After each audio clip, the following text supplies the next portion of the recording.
Hello everyone. इस video में हम बात करने वाले हैं आरएलसी सर्किट का एक और क्वेश्चन, जो कि हम करने वाले हैं लाप्लास ट्रांसफॉर्म से। लाप्लास ट्रांसफॉर्म से देखो आरएलसी सर्किट को कैसे सॉल्व करते हैं। इससे पिछले वाले वीडियो में भी हमने देखा था आरएलसी सर्किट का।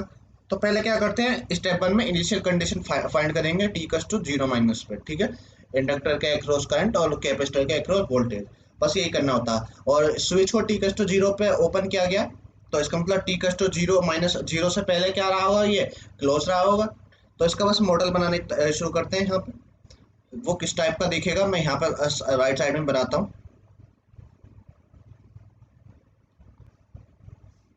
ये आ गया यहाँ पे 3 एम्पियर।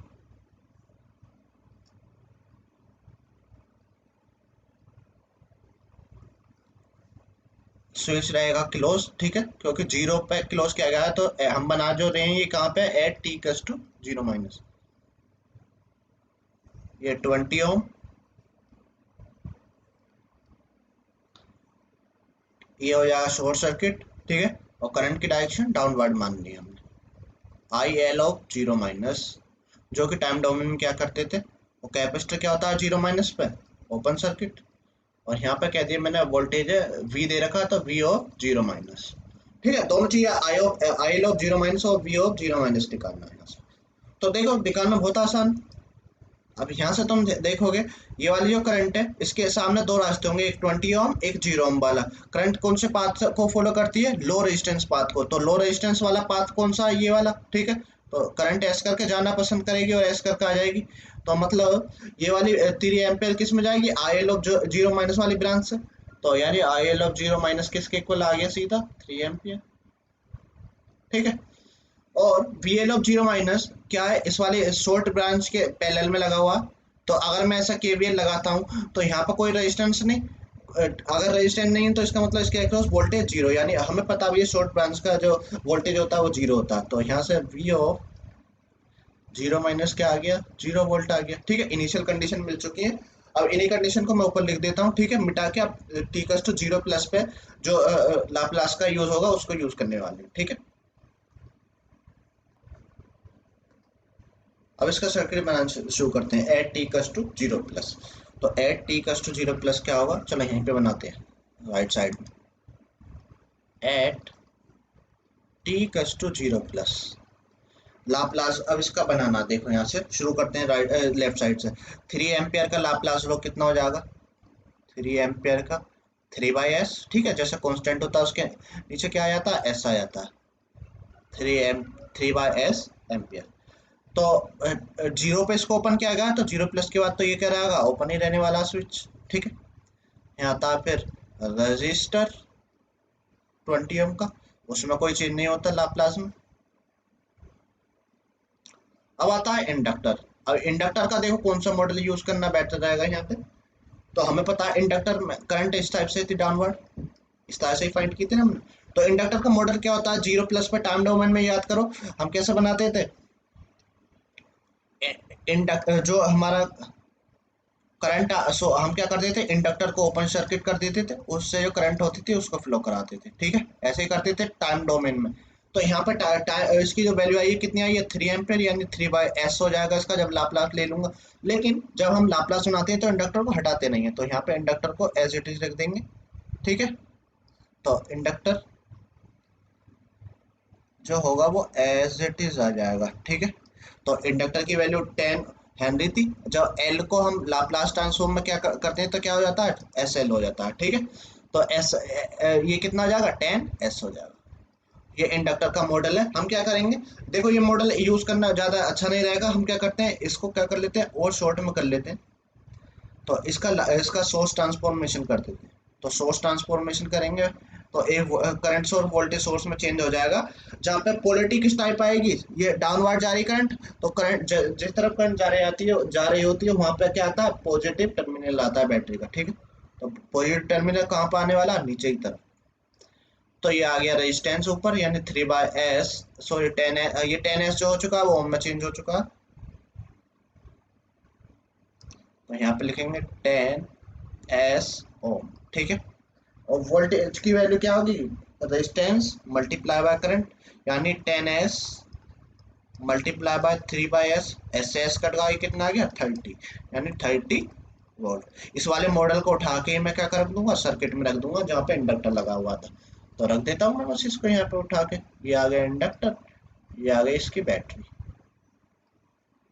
ठीक है, कितना आ गया ये 10s ओम, और ये आ गया 30/s वोल्ट। ठीक है, सॉरी एस नहीं आएगा नीचे, क्योंकि ये तो हम लाप्लास में ही कर रहे थे ना इसको सोल्व, केवल 30 वोल्ट। आगे देखो, फिर कैपेसिटर, कैपेसिटर को क्या क्या करते थे हम भैया, याद करो, जीरो प्लस क्या करते थे, कैपेसिटर को शॉर्ट कर देते थे और उसके सीरीज में वो वोल्टेज आता था जो हमने जीरो माइनस में निकाला होता था। 0 वोल्ट आया तो इसके सीरीज में 0 वोल्ट लगाना कोई मतलब नहीं बनता, जीरो जीरो वोल्ट का मतलब क्या, शॉर्ट ही होता है। ठीक है, तो केवल कैपेसिटर ही आएगा, नहीं तो इसके सीरीज में जो हमने लास्ट वाले क्वेश्चन में देखा था क्या आता है, वोल्टेज सोर्स आ जाता है। ठीक है, तो हमें पता है सी का जो लाप्लास ट्रांसफॉर्म होता है वो क्या हो जाता है, 1/s। तो यहाँ पे सी की वैल्यू कितनी दे रखी है, 4 मिली फेरेड। तो यहाँ पे जब रखूंगा इसको मिली को, 4 मिली की जगह क्या रखना पड़ा है, 10⁻³ 10⁻³ ऊपर हो जाएगा ये ऊपर जाके। ठीक है, नीचे कितना हो जाए 4s, ये कितना हो जाएगा 1000 10⁻³ 4s। 4 से इसको काट दो, कितना हो जाएगा 250/s। तो इसकी वैल्यू कितनी आ गई 250/s। ठीक है, अब ये बाकी का सब मैं मिटा दे रहा हूँ। अब जो हमारा काम बचा है उसको निकालना, उसी को निकालेंगे। ठीक है, वोल्टेज हमें निकालना, वोल्टेज किसके अक्रॉस, कैपेसिटर के अक्रॉस, तो कैपेसिटर के अक्रॉस वोल्टेज निकाल देंगे। कैपेसिटर के अक्रॉस हमें निकालना है वोल्टेज, ये वाला वोल्टेज। ठीक है, अब देखो यहाँ पे ये वाली ब्रांच, ये वाली ब्रांच, ये वाली ब्रांच तीनों पैरेलल में, तो अगर तीनों पैरेलल में तो इसका मतलब वोल्टेज इनके अक्रॉस सेम ही रहने वाला, वी ऑफ टी हो जाता है वी ऑफ एस। तो ये वी ऑफ एस इसके भी तीनों के इक्वल होगा। तो मैं इसको ऊपर लिख लेता हूँ टर्मिनल पर। ठीक है, सेम ही रहने वाला तो इस लिख लेता हूँ। अब देखो तीनों पैरेलल में, इस वाले इसका तो कोई यूज नहीं क्योंकि ओपन है। तो मैंने कह दिया, ये सारे ग्राउंड कर दिए मैंने कह दिया इसमें करंट ऐसे फ्लो हो रही है क्योंकि तीनों एक जैसे हैं। तो तीनों में करंट मैंने कह दिया डाउनवर्ड फ्लो हो रही है अपनी मर्जी से। ठीक है, उसके बाद केसीएल लगा दूंगा मैं। जब केसीएल लगाऊंगा तो क्या होगा, पहले इस वाले के लिए लगाओ, तीनों करंट जा रही है तो क्या हो जाएगा VS/20। केसीएल लगाना आता होगा। ठीक है, केसीएल हम लगा रहे हैं यहाँ पे, और ये VS यहाँ पे वोल्टेज सोर्स आ रहा है माइनस का, तो वी हम क्या लिखते हैं VS माइनस, माइनस का वोल्टेज आ रहा था माइनस का 30। ठीक है, अगर प्लस का होता था +30 लिखते, प्लस टर्मिनल आ रहा होता, क्योंकि हमें इस ऊपर से हम जब आ रहे हैं तो हमें पहले क्या मिल रहा है नेगेटिव टर्मिनल, और नेगेटिव टर्मिनल लिखेंगे, उसकी वजह से माइनस आ जाएगा। ठीक है, अपॉन इसमें रेजिस्टेंस कितना है 10s, VS केवल रेजिस्टेंस दिख रहा है 250/s इजिकल्स टू 0, तीनों करंट आ रही थी। ठीक है, जाने वाली करंट है ही नहीं कोई भी, इसको मत ले लेना, ये यहाँ से ओपन है 3/s एम्पियर, तो ये नहीं काउंट होगा। बस यहाँ से हमें हमें वी ऑफ एस निकाल लेना, उसके बाद उसका लाप्लास इनवर्स। अब देखो समझ लो नेटवर्क थ्योरी खत्म और आ गया अब हमारा काम केवल लाप्लास का यूज। तो ये कितना हो जाएगा VS/20, ये हो जाएगा VS+30, 2 माइनस से प्लस हो जाएगा, नीचे 10s, और ये हो जाएगा S ऊपर पहुंच गया, SVS नीचे 250। अब देखो इसको सिंपल बनाने के लिए मैं क्या करता हूँ, नीचे से 10 कॉमन ले लूँ, चलो आ जाएगा 10 यहाँ से यहाँ से यहाँ से। तो नीचे से अगर मैं 10 कॉमन ले लिया तो अंदर क्या बचा VS/2,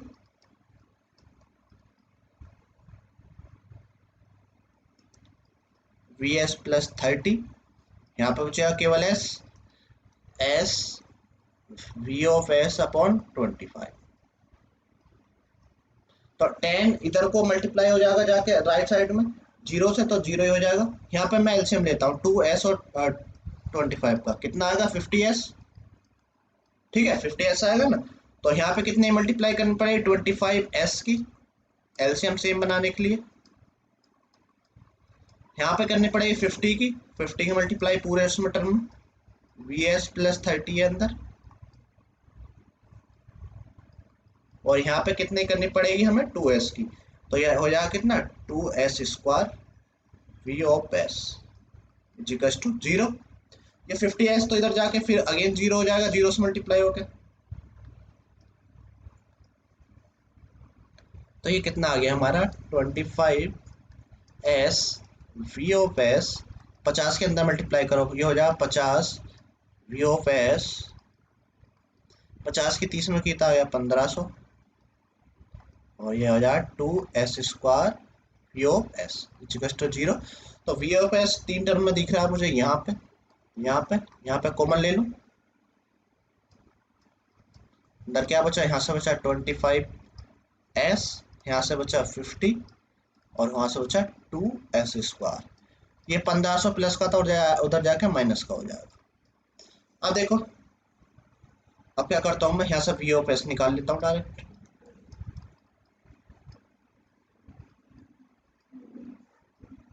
कितना आ जाएगा ये 2s² प्लस 25s प्लस 50।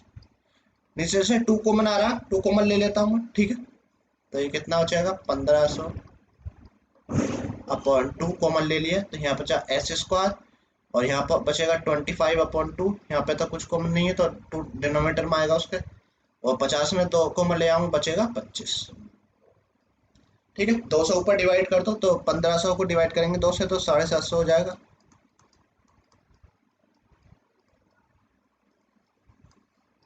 ये कितना हो जाएगा s², 12 बार 25, ये हो जाएगा 25/5।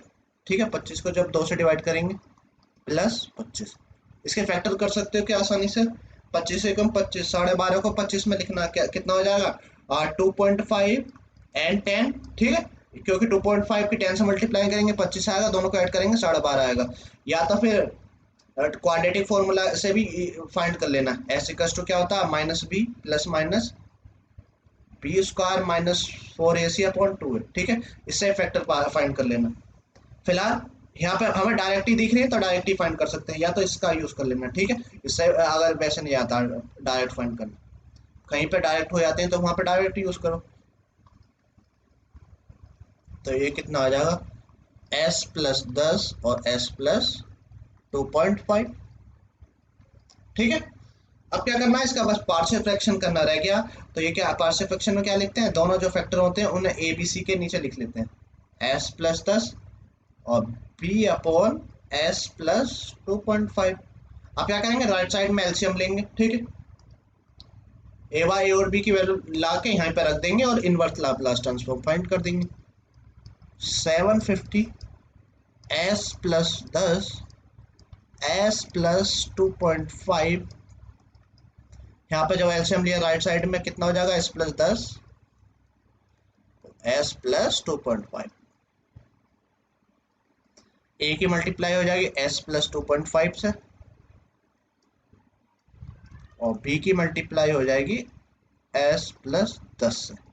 तो नीचे डिनोमिनेटर तो कट गया, सेम है। ठीक है, तो यहाँ पे हमें क्या मिल गया -750 is equal to a s plus 2.5 और b की मल्टीप्लाई किससे s प्लस 10 से। ठीक है, तो a और b की अब हमें वैल्यू निकालनी है, कैसे निकालेंगे, s की वैल्यू अपनी तरफ से रख सकते हैं कुछ भी। ठीक है, अपनी तरफ से, तो s की जगह अगर मैं -10 लिखूं तो ये b वाला टर्म कैंसिल हो जाएगा, a की वैल्यू निकालनी आसान हो जाएगी।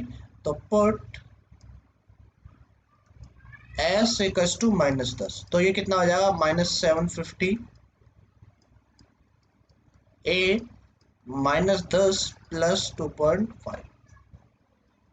तो a की जो वैल्यू कितने आ गई यहाँ से -750 -10 प्लस 2.5 कितना हो जाएगा, माइनस का 7.5 ही बचेगा। तो a की वैल्यू यहाँ से इसको डिवाइड कर दो, कितना आ जाएगी, ये आ जाएगी 100। ठीक है, इसको डिवाइड कर देंगे।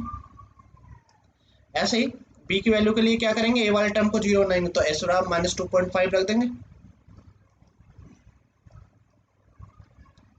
तो ये कितना हो जाएगा -750, a वाला टर्म तो गया। ठीक है, उसे लिखने की जरूरत है क्या, ठीक है, ए रख देंगे, ए वाला टर्म कैंसिल हो जाएगा, अब केवल बी वाला लिखो डायरेक्ट, b -2.5 प्लस 10। तो बी की वैल्यू कितनी आ जाएगी -750 अपॉन, तो माने ये कितना बचेगा 7.5, तो बी की वैल्यू यहाँ से कितनी आ जाएगी -100। ए और बी की वैल्यू आ चुकी है, इन वाली वैल्यू को उठा के कहाँ रख दूंगा मैं, यहाँ पे, ठीक है। तो वी ऑफ एस बराबर कितना आ जाएगा, ए की वैल्यू आई है 100, बी की वैल्यू -100, तो S 100 upon S plus 10 minus 100 upon S plus 2.5, तो वी ऑफ एस की वैल्यू कितने आ गई यहाँ से 100 अपॉन एस प्लस 10 और बी की वैल्यू -100 एस प्लस 2.5। अब इसका लाप्लास ट्रांस इनवर्स लाप्लास ले लो, वी ऑफ एस क्या आ जाएगा वी ऑफ टी, और मैं फॉर्मूला बता दूं एक 1 अपॉन एस प्लस ए का जो होता है लाप इनवर्स लाप्लास ट्रांसफॉर्म, वो क्या होता है e की पावर -at ut, ठीक है। तो ये कितना आ जाएगा 100 e की power -10t u of t, यहाँ पे कितना बन जाएगा इसी फॉर्मूले से ये -2.5 t ut, ठीक है। ut बाहर निकाल सकते हैं इसमें, कितना आ जाएगा, ये 100 भी कॉमन ले लो, 100 भी तो कॉमन आ रहा है, 100 e की पावर -10t माइनस ई की पावर -2.5t ut को बाहर निकाल दिया मैंने।